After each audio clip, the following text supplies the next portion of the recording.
Fear is not real.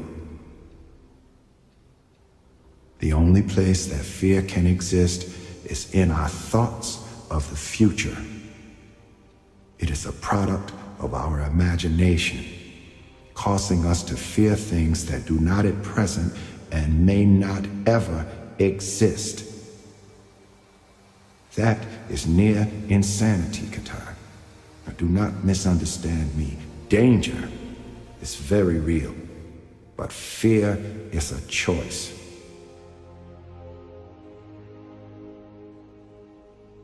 We are all telling ourselves a story. You know, I've heard a lot of experts say that fear isn't real. That is such a bunch of baloney. Fear is so real. In fact, there are probably things that you're afraid of doing right now in your life, in your relationships, at work. And the fact that you're afraid, that's robbing you of all of the experiences that you want to have in your life. I mean, if you're afraid to fly, that's going to limit your ability to travel and see the world or go visit friends. If you're afraid of public speaking, that's going to really limit your ability to express yourself and share your ideas. If you're afraid of talking to your boss or asking for a raise, that directly impacts how much money you make. Or what if you are dreaming of starting a business, or you've already started a new business, but you're afraid to talk to people and you're afraid to share your business with people? I mean, fear is something that stops us all. And that's why I'm here to talk to you, because it doesn't have to. Fear is real, but I am going to share a secret weapon that I have used for years to beat every single fear that used to stop me. Now, first, before we get into this secret weapon, I just want to cover a few facts about fear. What it is, what it isn't, and some things that you may not know about fear. So first thing, fear is a physical state in your body that is exactly the same as excitement. Let me say that again. Fear and excitement are the exact same physical state. Your heart races. You might sweat a little bit. You might feel tightening in your chest. You might feel a pit in your stomach. You have a surge of cortisol. It's basically the way that your body goes into a hyper-aware state because it's readying for action. Now, what's the difference between fear and excitement? Really simple. The only difference between fear and excitement is what your brain is doing as your body is all agitated. If you're excited, your brain's going, oh wow, this is going to be so cool to ride this roller coaster.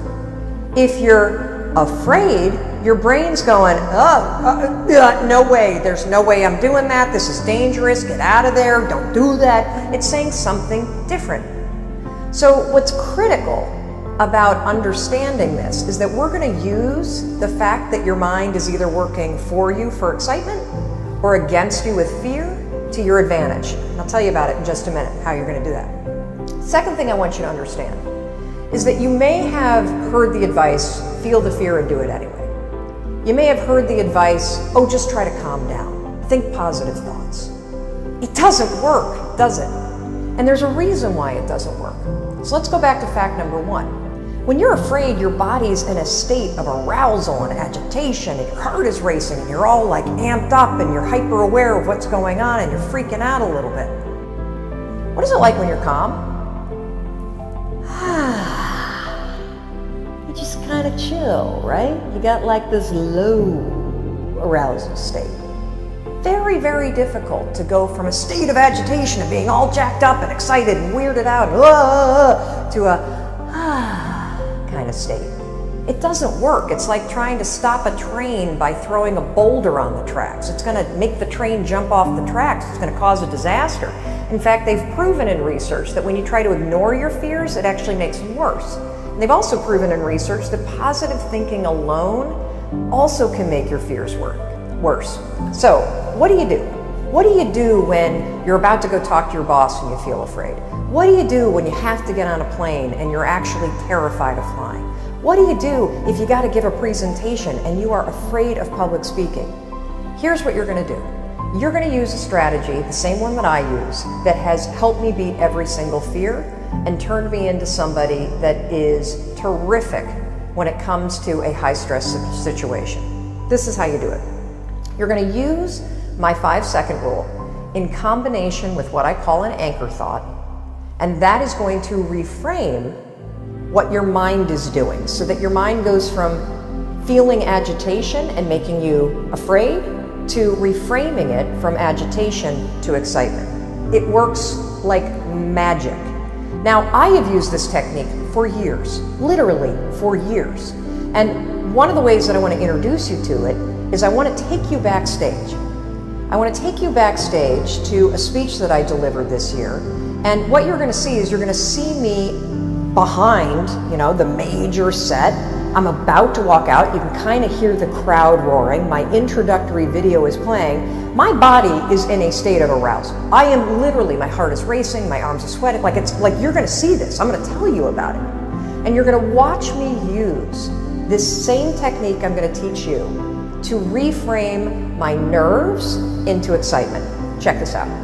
All right, I'm about to go on stage. There are 7,000 people out there, and it's so exciting because what they don't know is they're about to learn the 5-second rule, and their lives will never be the same again. Now, I gotta tell you, my heart is racing, my armpits are sweating. I have the exact same physiological feeling as when I'm afraid, but I'm not afraid. I'm excited. Excitement and fear is the exact same thing in your body. It's just what your brain calls it. Here's a trick that's proven by science that I use every time I speak. When I start to sweat, when I start to have butterflies, when I start to have my heart race, I say, I'm excited. I'm excited to get out there. I'm excited to talk to these people. I'm excited to share the 5-second rule. And what that does is it sends a message to my brain that tells my brain why my body's all agitated and excited. And that way, I don't feel afraid. Remember, excitement and fear, exact same thing in your body. The only difference is what your brain calls it.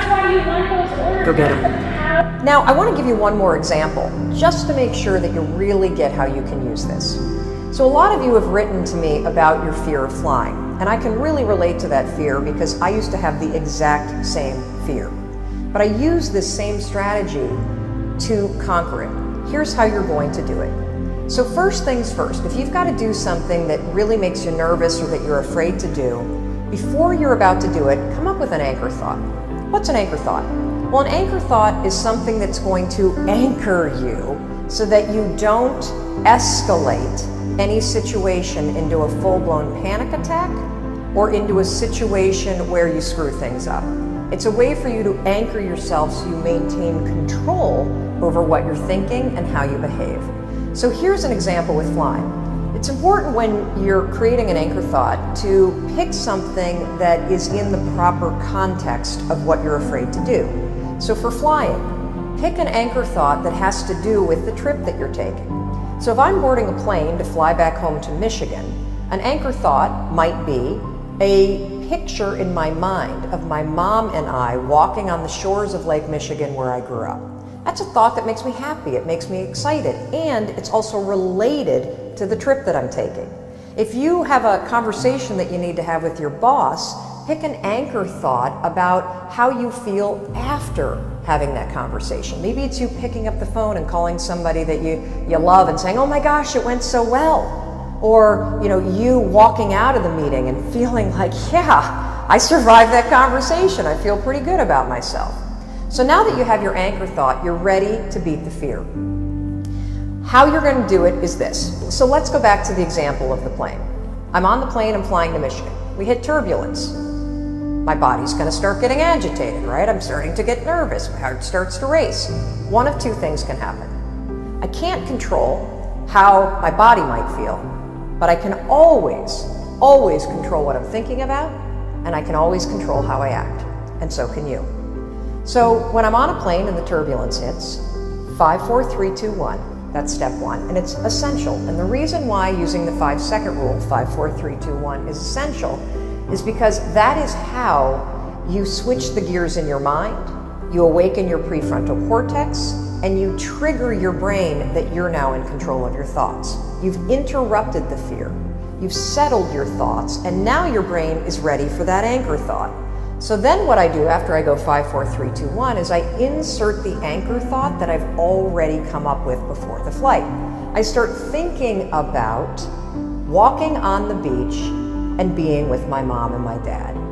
And I start telling myself, I'm so excited to walk on the shores of Lake Michigan. I'm so excited to see my parents. Now something remarkable is going to happen in your brain. Because you've interrupted the fear, and because you've used the 5-second rule to assert control and awaken your prefrontal cortex, and because you have an image that contextually makes sense to your brain because you're flying to Michigan, you know what your brain does?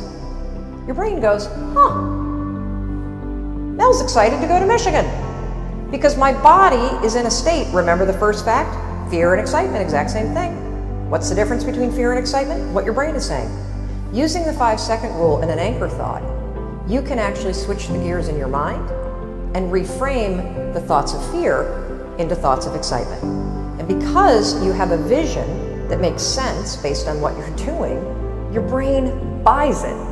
You just tricked your brain. Now, Dana used this technique. She says she's never been so calm when she's been flying. And Sarah used it too. Now, Sarah wrote to us, she was petrified of flying, but utilizing the 5-second rule in 5, 4, 3, 2, 1 with an anchor thought, check out this photo of her on a helicopter tour in Hawaii. Not only was the tour amazing, but here's what's really amazing. If fear stops you, this will change your life. And for those of you that are afraid of public speaking, check out this photo of Carol. She also had a fear of public speaking. And by using this technique that I've just explained to you, 5-second rule, anchor thought, reframe your thoughts from fear to excitement, something incredible happened. She was able to beat her fear and give a speech to her nursing colleagues. And that was something that was a life goal and also something she checked off her bucket list. Fear is real. You can't control the feelings that are going to rise up in your body when you're on a plane or when you're talking to your boss or when you see somebody that's attractive and you really want to go over and talk to that person. But you can always control what you think, and you can always make a decision about the actions you're going to take.